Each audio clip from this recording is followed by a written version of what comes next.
பாதுகாப்பு அனைவரின் பொறுப்பு. இங்கு தலைமையேற்க வந்திருக்கும் தலைவர் அவர்களே, கல்வி அதிகாரி அவர்களே, பெரியவர்களே, ஆசிரியர் பெருமக்களே மற்றும் என்னுடன் கல்வி கற்கும் மாணவ மாணவிகளே அனைவருக்கும் என் முதற்கண் வணக்கத்தை தெரிவித்துக் கொள்கிறேன். முன்னுரை. சூழல் பாதுகாப்பு அனைவரின் பொறுப்பு என்ற தலைப்பில் நான் பேசப் போகிறேன். நீங்கள் அனைத்து மக்களும் சுற்றுப்புறத்தை பாதுகாத்து நல்ல சூழலை உருவாக்கி அனைவரும் பொறுப்புணர்ந்து செயல்பட்டால்தான் வளமான சமுதாயத்தை உருவாக்க முடியும். நம்முடைய சூழ்நிலைக்கு ஏற்றவாறு நாம் சுகாதாரத்துடன் இன்பமாக வாழ தனி மனிதன், குடும்பங்கள், சமுதாயங்கள் ஒன்றிணைந்து பாடுபட வேண்டும். சூழல் பாதுகாப்பு. பசுமை மிக்க இயற்கை, சுத்தமான குடிநீர், மாசில்லாத காற்று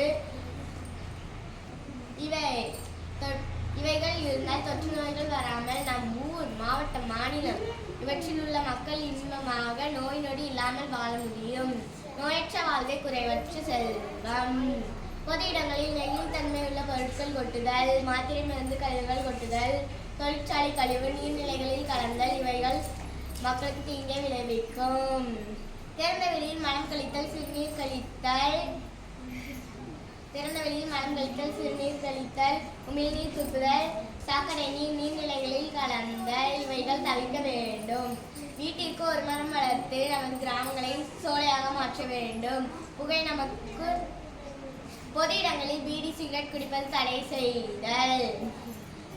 பீடி சிகரெட் புகை நமக்கு பகை.